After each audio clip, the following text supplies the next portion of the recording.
Welcome.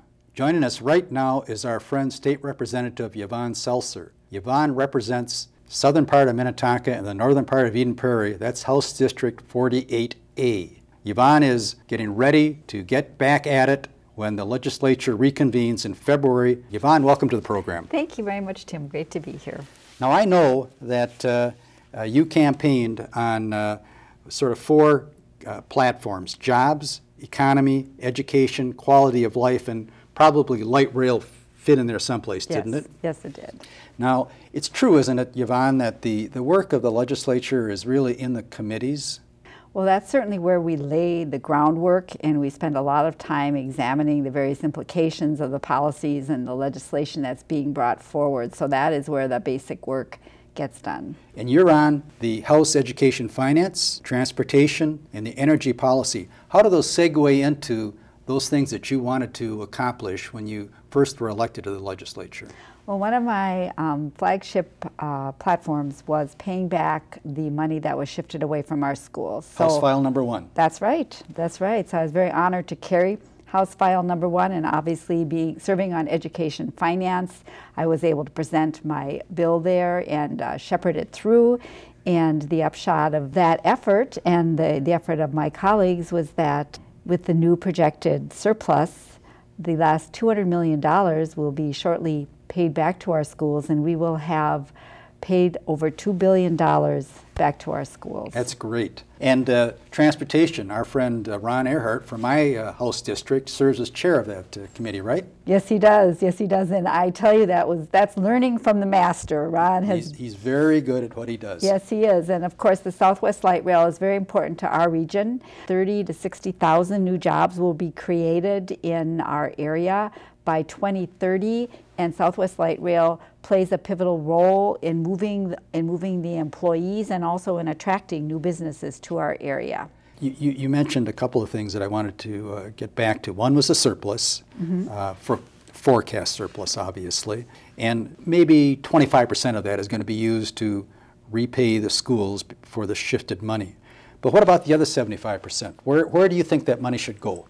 Well, first of all, I'm glad that you said projected, because we can't spend money we don't have. Exactly. So we have to make sure we have that money. And we also have to make sure that we have adequate reserves. Having said that, the best way to create new revenue is by creating new jobs, and I voted against the tax bill. I feel that the business-to-business taxes that were in that bill put our businesses at a regional and national competitive disadvantage. Well, now you got the governor on your side, because he wants to repeal those taxes, doesn't he? Yes, and the bipartisan Small Business Caucus, which I'm a member of, unanimously also expressed its support for repealing those taxes. And there are always many needs. One in particular that I would like us to see take some action on is in the area of providing more compensation for the in-home health care Personal aides. care attendants? Thank you, yes. And they have not gotten a raise in many years. We gave them 1% last session, but there's a tremendous turnover in these personal care attendants who take care of our elderly and our developmentally disabled. So if we could offer a modest increase and make those positions more competitive, hopefully we could stabilize the environment for these folks. Well, I know budgeting is an imperfect process, and we do it in Minnesota as well as it can be done, but what do you think about the concept that I've heard being pushed in the state Senate, that we should augment our rainy day fund with a portion of these monies that may flow to the state if these forecasts hold true? Well, I think we should certainly look at putting part of it away. But if we are hampering our businesses with this business-to-business tax, then our tax revenues are going to go down even further. I'm aware of the fact that you take quite a considerable interest in energy also. Are there any particular energy initiatives that you're trying to promote over at the state capitol? Well, I'm very excited, and I was one of the co-authors of the solar mandated bill, and it's certainly, we have a modest... Can you explain that just for our viewers and me? Certainly. Well, we're in Minnesota. We're not California, so the amount of energy that we can realistically get from solar is small, but we do have a 1.5% mandate now for solar energy in our state. And we're doing very well with expanding our use of wind power. And it's really important for our environment, Tim, to continue on this track, and also for our economy. Now, I have a question for you. Sure. Do you know what percentage of our energy in Minnesota comes from fossil fuels we produce in Minnesota? I've heard the answer to this before. Darn So it. it's zero. That's right, zero. So you get an A+. I'm a former teacher. So we export over $2 billion every year to pay for fossil fuels to bring them into our state. And so the more we can use homegrown energy, the more we can keep those dollars here. And so that's a passion of mine. And I also think, Tim, that we just have to be more efficient with the energy we're using now. So I'm very interested in the use of LED lights on a more widespread basis in our city street lights. There are just a lot in of the things public we sector, can do. is that what you're referring to? Yes. I want to now turn to something that we'd be remiss if we didn't talk about, and that is the MNsure program. It hasn't gone exactly smoothly, I would say. There's been glitches, there's been incredible wait times.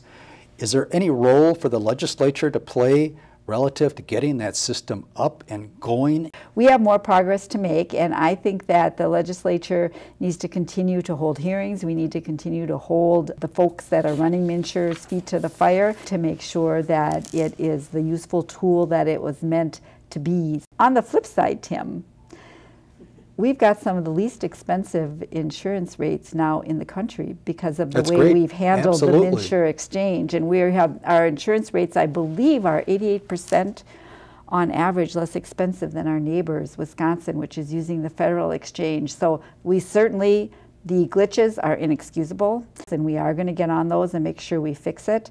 But we cannot lose sight of the fact that we are doing a lot of great things through MNsure too, offering people affordable health care, much lower rates. Well, the point that really grinds me, Yvonne, is that this program is for all Minnesotans, and we have Republicans standing out there and shoveling sand into the levers of government, just doing anything they can to discourage people from embracing the system, from taking any initiative to make the system work. I know that you operate on a position of working across the aisle, but it seems to me that on that issue, you haven't gotten much support for the Republicans. One trait of good governorship is taking a problem and working it to its best conclusion, and I think we've had a dearth of Republican support in that regard.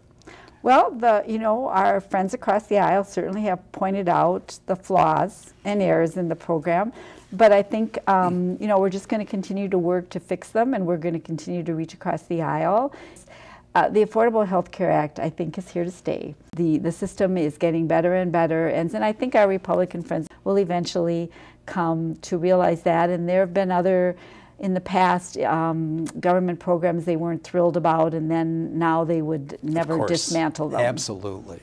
Now, Governor Dayton now recently has suggested that in light of the positive financial condition of the state, that he's going to seek upwards of $975 million in bonding at the next legislative session. What do you think about his general notion to that regard? Well, I think we need to talk about it and look at it, and we certainly have many bonding requests, including the 10% that the state needs to contribute to the Southwest Light Rail.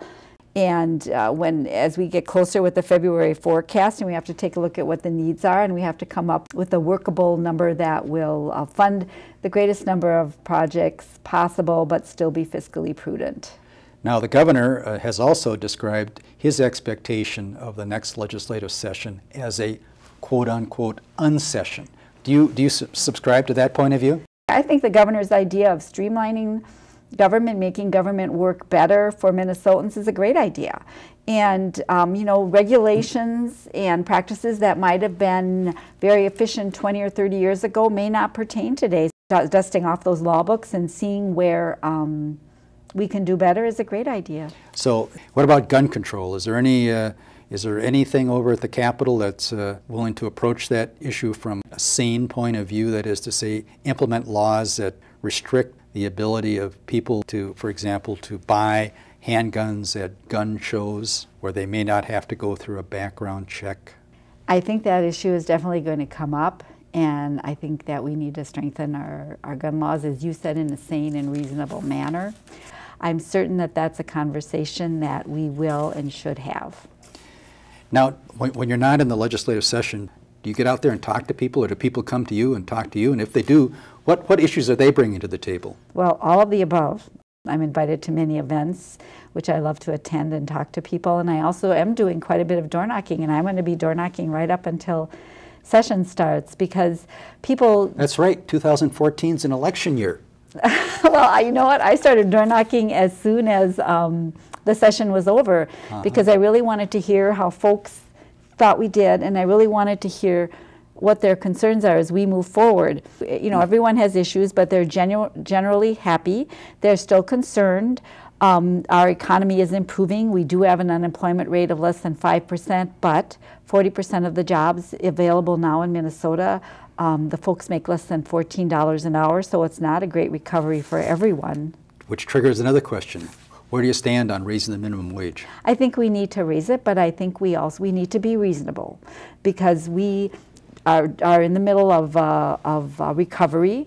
Businesses are just starting to hire again, so we certainly need to encourage that, and we don't want their costs to climb too high. On the other hand, you know, people need to live, and right now Minnesota's minimum wage is lower than the federal minimum wage, so we certainly need to raise it, and we need to have that conversation about what is a fair and reasonable amount for all concerned.